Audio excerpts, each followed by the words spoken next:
یاد رکھیے جو کچھ بھی صورتحال ہے آج ملک میں، جو صورتحال ہے، اور آج سے پہلے 1947 سے جو صورتحال ہے کہ ہندو راشٹر قائم کر دیا گیا، مسلمانوں پر ایک دیو مالائی نظام تھوپ دیا گیا، مسلمانوں کے حقوق چھین لیے گئے، یہ ایسے ہی نہیں ہو گیا کہ اللہ میاں ریٹائرڈ ہو گئے، اب اللہ میاں دیکھ ہی نہیں رہے، جو چاہو کرو بھائی، میری حکومت نہیں رہی۔ ظاہر ہے کہ ایسا نہیں، کوئی درخت کا پتا اللہ کے حکم کے بغیر گرتا نہیں ہے، کوئی ذرہ فضا میں اللہ کے حکم کے بغیر اڑتا نہیں ہے۔ اس لیے یاد رکھا جائے کہ جو بھی واقعات پیش آتے ہیں وہ اللہ کے حکم سے پیش آتے ہیں، اور اللہ کا حکم کس لیے ہوتا ہے؟ اس کے اسباب ہوتے ہیں، اس کے حالات ہوتے ہیں، اس کے تقاضے ہوتے ہیں۔ قرآن اللہ کا میریکل ہے، معجزہ ہے۔ حضرت موسیٰ کی لاٹھی معجزہ تھی، قرآن اس سے بڑا معجزہ ہے۔ اگر اس معجزانہ طاقت کا استعمال کیا جاتا تو دنیا کی قوم اسلام کے سامنے سجدہ ریز ہو جاتی۔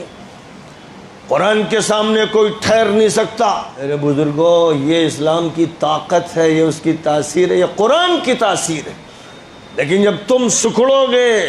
تم ہی بزدل بنو گے، تم ہی سمٹ جاؤ گے، تم غیر مسلموں کے سامنے قرآن نہیں سناؤ گے تو تم پر اللہ کی طرف سے بزدلی مسلط ہوگی، شکست مسلط ہوگی، تمہیں مارا جائے گا۔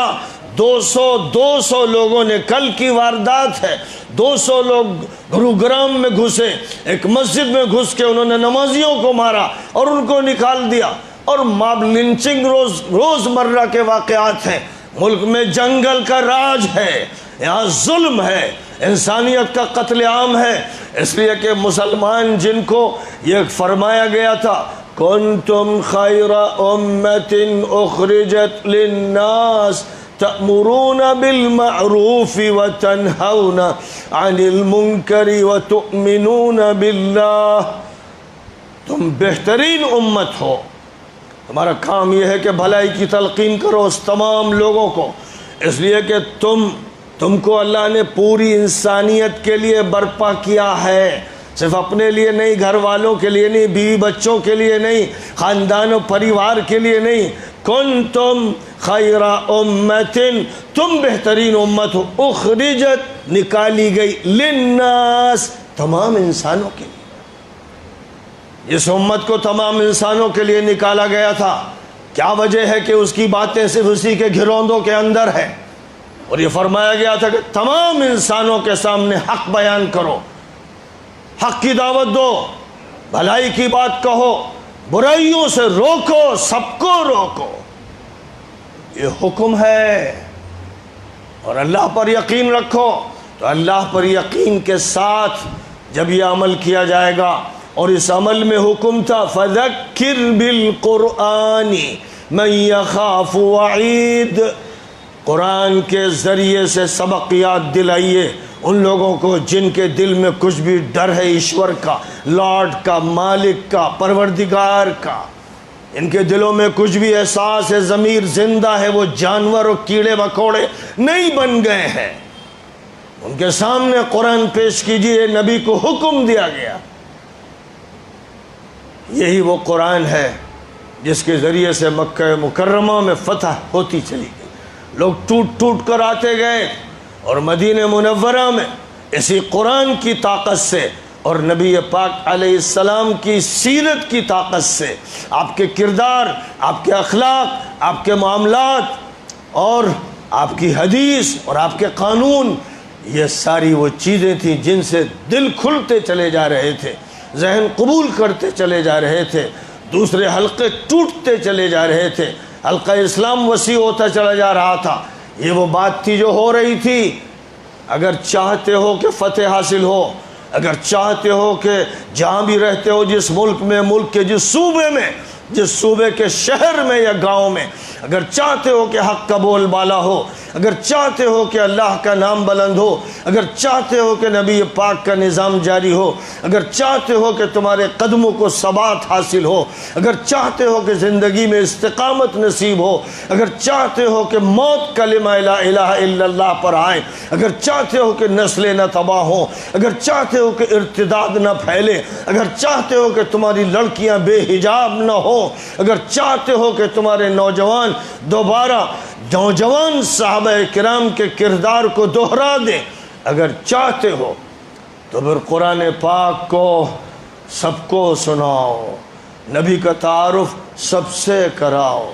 بے خوف و خطر ہو کر کراؤ، کیونکہ اللہ والے کسی سے ڈرتے نہیں، نہ کسی سے امید لگاتے ہیں۔ قرآن کہتا ہے الا ان اولیاء اللہ لا خوف علیہم ولا هم يحزنون۔ اے لوگوں سن لو کہ جو اللہ کے ولی ہوتے ہیں، جو اللہ والے ہوتے ہیں، جو ربانی ہوتے ہیں، جو اللہ سے تعلق رکھتے ہیں، جو اللہ سے محبت کرتے ہیں، اللہ پر اعتماد کرتے ہیں، توکل اللہ پر کرتے ہیں، کوئی خوف نہیں ہوتا ان کو، کوئی رنج و غم نہیں ہوتا، وہ نہ بکتے ہیں نہ ڈرتے ہیں، کیونکہ ان کا تعلق اللہ سے قائم رہتا ہے، اور جو اللہ کے ساتھ تعلق رکھتا ہے اسے اللہ بہادری دیتا ہے، ہمت دیتا ہے، قوت دیتا ہے، شوکت دیتا ہے۔ اس کو سمجھنے کے لیے بس یہ یاد رکھیے کہ نبی پاک علیہ السلام نے فرمایا تھا اپنی امت کے لوگوں سے کہ جو بھی جمعے کے دن سورۃ الکہف پڑھے گا، سمجھے گا، تدبر کرے گا، صرف ایسے نہیں کہ رٹ لے، جو بھی یہ کرے گا دجال کے فتنے سے وہ محفوظ رہے گا۔ یہ نبی پاک علیہ السلام کی حدیث ہے، سب کو معلوم بھی ہے۔ تو کیا ہے سورۃ الکہف میں جس کی وجہ سے یہ ہوگا؟ الکہف کے معنی غار کے ہیں، اور یہ وہ غار ہے جس میں 7 نوجوانوں نے اللہ کے حکم سے پناہ لی تھی، اور اللہ نے ان پر نیند طاری کی تھی اور ان کا تحفظ فرمایا تھا۔ لیکن یہ 7 نوجوان کون تھے؟ بڑی تفصیلات ہیں، یہ 7 سلیپرز کی حیثیت سے ببلیکل لٹریچر میں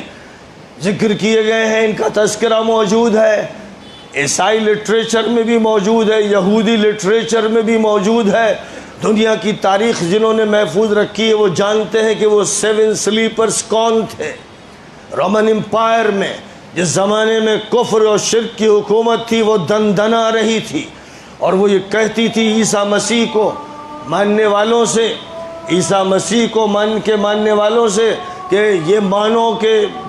ٹرینٹی ہے، تثلیث ہے، 3 ہے، خدا ہے، روح القدس ہے، اور جیسس دی کرائسٹ ہے۔ جو یہ باتیں کرتے تھے ان کے مقابلے میں وہ نوجوان کھڑے ہوئے، بس مختصر سی بات، انہم فتیۃ آمنوا بربہم وزدناہم ہدا۔ وہ چند نوجوان تھے جو اپنے اللہ پر ایمان لائے، رب پر ایمان لائے، اور ہم نے ان کی ہدایت میں اضافہ کیا۔ وَرَبَطْنَا عَلَىٰ قُلُوبِهِمْ إِذْ قَامُوا، اور ہم نے ان کے دلوں کو مضبوطی عطا کر دی جب وہ کھڑے ہوئے۔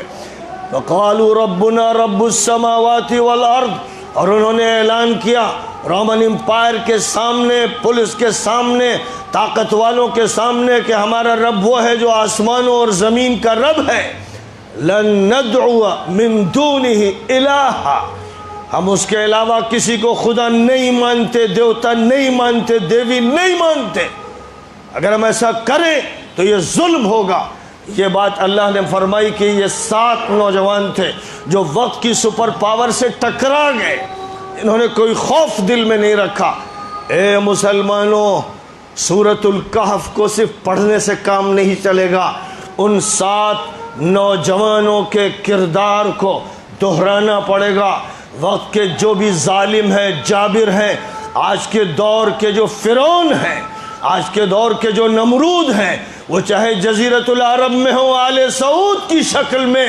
چاہے وہ امارات میں ہو آل نہیان کی شکل میں، چاہے مصر میں ہو سیسی کی شکل میں، چاہے عالم عربی کے اس وقت کے فرعون، اس وقت کے نمرود، اس وقت کے جبار ہو، یا اس ملک کے فرعون، اس ملک کے جبار طاقت کے نشے میں چور ہو، مقابلہ ویسے ہی ہوگا جیسے 7 نوجوانوں نے کیا. یعنی ہم اللہ کی کبریائی کی بات کریں گے، ہم اللہ اکبر کہیں گے، ہم لا الہ الا اللہ کہیں گے، صرف نعرہ نہیں، ان سے کہیں گے ایشور ایک ہے، ایشور ایک ہے، اس کے علاوہ کسی کی پوجا نہیں ہوگی، اور ایشور مہان ہے، اللہ اکبر. ہم انہیں ان کی زبان میں،